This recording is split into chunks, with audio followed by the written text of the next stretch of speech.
We come to the Leader of the Opposition, Kemi Badenoch. Mr. Speaker, 3 weeks ago, the winter fuel policy was set in stone. 2 weeks ago, the Prime Minister U-turned. Today, the Chancellor is rushing her plans because she just realised when winter is. So, on behalf of the pensioners who want to know, can the Prime Minister be clear with us here and now? How many of the 10 million people who lost their winter fuel payments will get it back? Prime Minister. Well, I'm glad to see she's catching up with what happened 2 weeks ago. Mr. Speaker,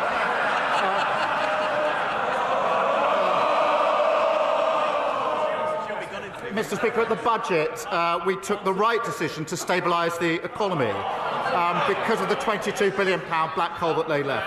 And the signs, we took the right decisions. The growth figures are up, the interest rates have been cut, and we got 3 trade deals. So we will look again, as I said 2 weeks ago, at the eligibility for winter fuel, and of course we'll set out how we pay for it. But because we've stabilised the economy, Mr. Speaker, we on this side are committed to the triple lock, and that increased pensions by over £400 this April. On their side, they say the triple lock is unsustainable, and I think her position is she wants to means test it.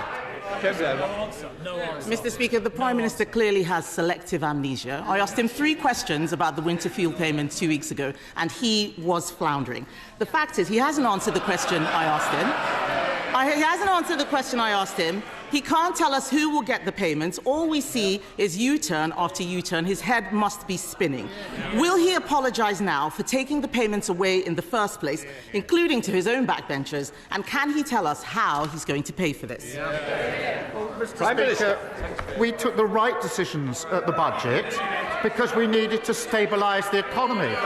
She needs to apologise for the fact that they left the economy in a terrible state, with our mini-budget which blew up the economy, and we were left with a £22 billion black hole. When she gets up, perhaps she should apologise for that. Mr. Speaker, the OBR has said there was no such black hole. He's just given away £30 billion for the Chagos Island. That's his black hole.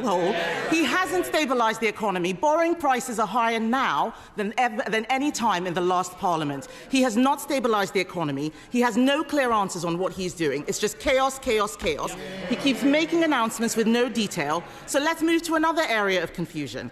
Can we get a simple answer? Will the government keep the 2-child benefit cap? Mr. Speaker, I'm absolutely determined that we will drive down child poverty. That's one of the proudest things of the last Labour government. That's why we've got a task force. That's why we've got a strategy, and we'll set out that strategy in due course. But we drive child poverty down. Under them, poverty always goes up. I didn't ask him about a task force. I asked him if he will keep the 2-child benefit cap, and he doesn't know. It's just chaos and uncertainty. He has no details. He is briefing something and causing a lot of confusion to the people out there. But on that 2-child benefit cap, Mr. Speaker, I'll tell him this. I believe in family, but I also believe in fairness. Yes. On this side of the House, we believe that people on benefits should have to make the same choices on having children as everyone else. Yes. What does the Prime Minister believe? Mr. Speaker, I believe profoundly in driving down poverty and child poverty. That's why we'll put a strategy in place. But she talks about head spinning. There's only one leader, Mr. Speaker, who's been praised this week by the Russian embassy. And if she carries on echoing Kremlin talking points like this, Reform are going to be sending her an application form for membership. Mr. Speaker, I asked the Prime Minister what he believes in. He had to look in his folder to find the answer. His MPs behind him know what they believe in. He doesn't know. Mr. Speaker, he has been in government for nearly a year. It's only going to get harder. Yes. He's been in government only a year. It's only going to get harder and harder. The canned forced laughter, the planted questions, all of this is going to disappear because at every single point, At every single point, things are getting worse. He has to ask Morgan McSweeney what it is that he believes in. But the fact is the chaos is being felt in the economy.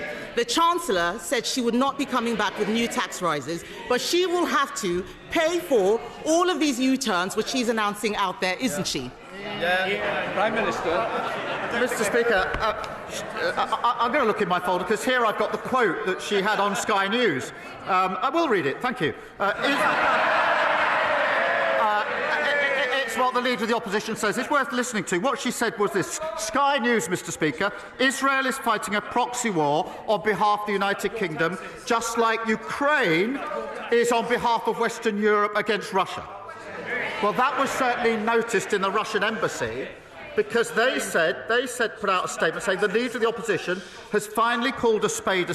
Ukraine is indeed fighting a proxy war against Russia on behalf of Western interests. And they went on to say the illegitimate Kyiv regime, created, financed and armed by the West, has been at it since 2014. So they endorse that. They want the detail. I've given the quote. That's what Russia said in response. She asked me what I believe in. I believe in standing by Ukraine and calling out Russia as the aggressor. Mr. Speaker, it was our government that stood behind Ukraine and led the way in Europe. Everything he has said this afternoon is total nonsense. Obfuscation, avoiding the question. He doesn't have any answers. It's disgraceful. I asked him, Mr. Speaker, about the two-child benefit cap. He's talking about the Kremlin. He's saying everything he can to distract from the mess he is making of our economy.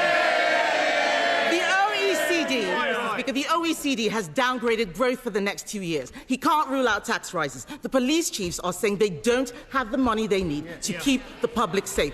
Just as he's releasing more criminals onto the streets. His cabinet are squabbling with each other. They've said that they've lost control of the borders, but he still managed, Mr. Speaker, to find £30 billion to give away the Chagos Islands. This is total and utter chaos. 2 weeks ago, he was crowing about his historic trade deal and how he got 0% tariffs on steel. Now the steel industry will face 25% tariffs unless he does exactly what President Trump tells him to. It is chaos, chaos, chaos. And isn't the root of the chaos, Mr. Speaker, that it is about this Prime Minister, his decisions and his judgment?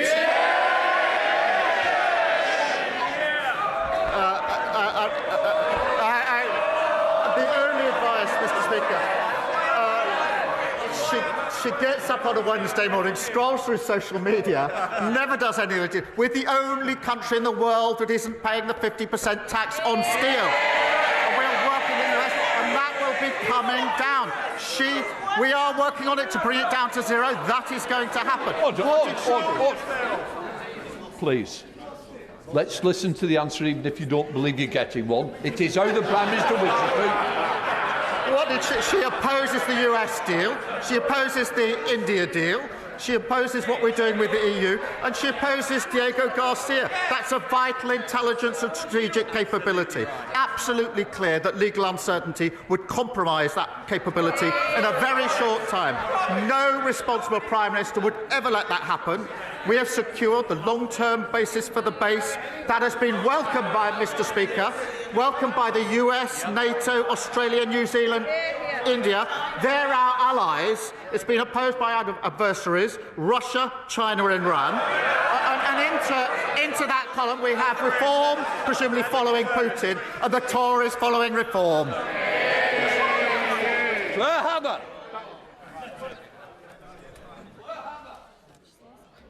Anyone who saw the 6-year-old girl fleeing the flaming shelter